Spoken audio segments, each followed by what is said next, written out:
So if you recall, scalar multiplication, basically we're going to take a vector and we're going to multiply by a scalar value, times 5, times 2, times -1, whatever it is. So if we look at this example here, we have a vector called OP, and we know the component form for this, or if you want standard unit vector form, it's up to you. It's -4 and 5. So component form is -4 and 5. If you wanted the standard unit vector form, it'd be 4i vector plus vector 5j. Okay. Now, if a scalar, a number, which is, it could be greater than 0 or less than 0. Ideally, you don't want it to be 0 because if you multiply by 0, what are you going to get? You're not going to get a vector. You're going to get a 0 vector. So if you multiply by a number that's greater than 0, for example, if this vector I multiply by 2, what's going to happen? Well, the vector is going to get longer, like double the length. I can't really draw it. I don't have enough space. Or if I take, for example, if m was a half. If m is a half, then what's going to happen to this value here? Well, the magnitude or the vector is going to be cut in half, the size.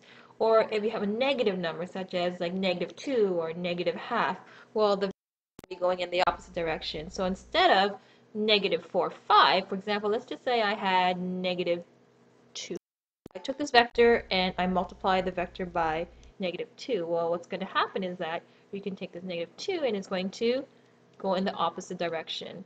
So if I take this did this, I would just take this and I would just, I could just reverse it and it would go somewhere down here. I don't know, I'm not sure exactly where. It where we can just multiply every single component by the scalar, which is -2. So that becomes 8n, -10. So over here, 8 to the right and 10 down. So that would be our new vector, this -2op. And if you notice, when we multiply a number, the magnitude changes. So if I were to ask you, what is the magnitude of -2op? So what I want you guys to do right now is pause and see whether you can figure out the magnitude of -2op.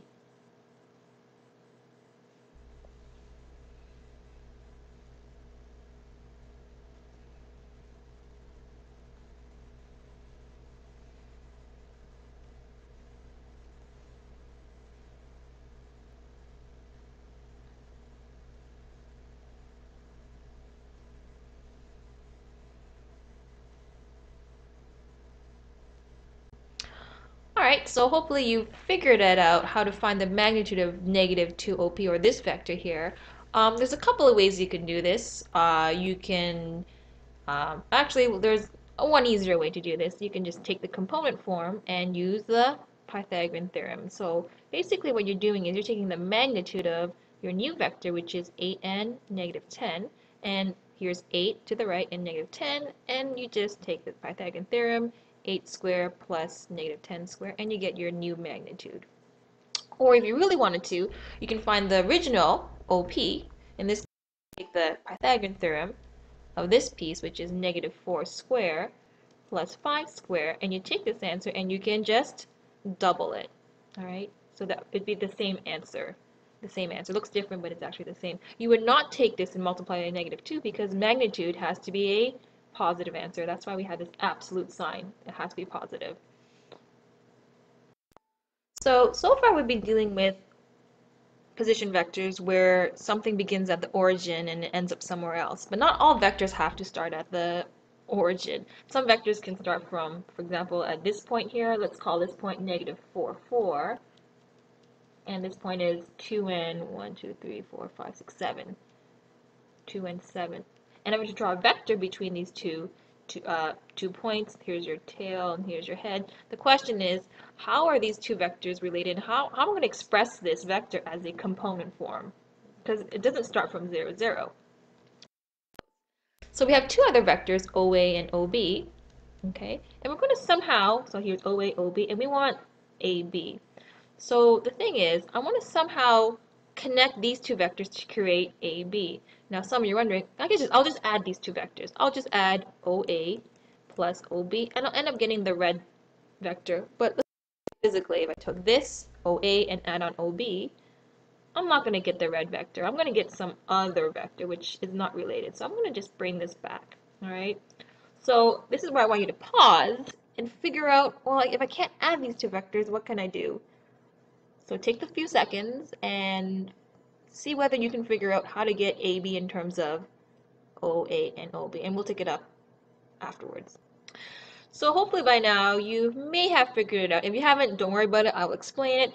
So what we can do is we can actually take one of these vectors and yes, we can change the directions of one of them. So what I'm going to do is I'm going to change the direction of this one here. Instead of OA, I'm going to change the direction and make it this way.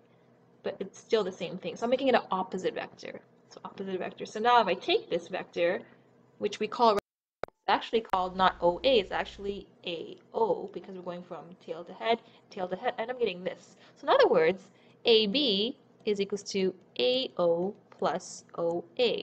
But I actually wanted to express it in terms of OA and OB. So if you guys recall, AO is the same thing as, yes, the opposite vector, which is the opposite of OA plus OB. Or I'd like to have the minus sign afterwards, or you can take OB, subtract OA. So in other words, if we actually find the actual Cartesian vector for this, AB, what we can do is, all right, let's take OB. What's the OB vector? Well, OB is 2, 7 minus OA, which is negative 4, 4, and we end up getting our vector is going to be, if I subtract these two, I end up getting 2 minus 4, which is 6, and 7 minus 4, which is 3. So 6 and 3. So this is my vector, 6 and 3. Now the question is, well, what does 6 and 3 look like? Well, it is this vector, but if I have to actually draw this from a position vector, this means 6 to the right, and 3 up. So in other words, this is my vector, if I were to actually draw this vector. Now keep in mind that vectors are transferable. Right? These two vectors, even though they may be in different positions, they are actually called, yes, they are called equal vectors, because if I take this, it actually coincides with this. Even though they're in different spots, they are actually equal vectors. Now, if I were to find the magnitude of this, there's a couple of ways. You can go to grade 10 and use a distance formula, or you can actually use the vector format. So if I were to find that magnitude of OAB, all I have to do is I can actually use this red vector, or I'd rather use this vector because I'll have my starting point, which is 0, 0. That means I'm moving 6 to the right and 3 up. So if I find the magnitude of this, it's pretty much finding the magnitude of this. So in other words, I can use Pythagorean theorem to find the magnitude of AB, or this blue vector. In this case, it's 6 squared plus 3 squared. So here's a more challenging question. There's a bunch of questions being asked. So I've given you 3 vectors, so OP, OQ, OR, and I want you to find the magnitude of this vector. It's a combination. And after that, if you guys can figure out the value, or the Cartesian form for PQ. So spend the next 5 minutes, or just pause it right now before I actually go to the answer directly, and spend some time and try this question out. Alright, so to find the magnitude of this entire thing, I'm just going to put the magnitude sign, the absolute sign of this, and we're going to figure out the stuff inside. So as you can see, everything is in component form. I'll keep everything in component form. So all I'm going to do is take 2, and I'm going to multiply OP, which is 4 and 6, minus OQ, which is just negative 1 and 0, plus OR, which is negative 5 and 7. And all I'm going to do is sort of collect like x components and the y components. But before I do that, we have to do something with this form. In this case, everything gets doubled inside, so it's 8 and 12, minus negative 1 and 0, and then plus negative 5 and 7. The rest is pretty much collecting x components. So 8, well, this minus becomes a plus 1, and then minus 5. The y component, that's 12, minus 0, plus 7, and you end up getting 4, and this becomes 19. So this is component form, but we want to find the magnitude. Basically, if I were to draw this vector, it tells me to move 4 to the right and 19 up. So in other words, this is my vector, and to find this, you can use the Pythagorean theorem, which becomes 4 squared plus 19 squared. PQ.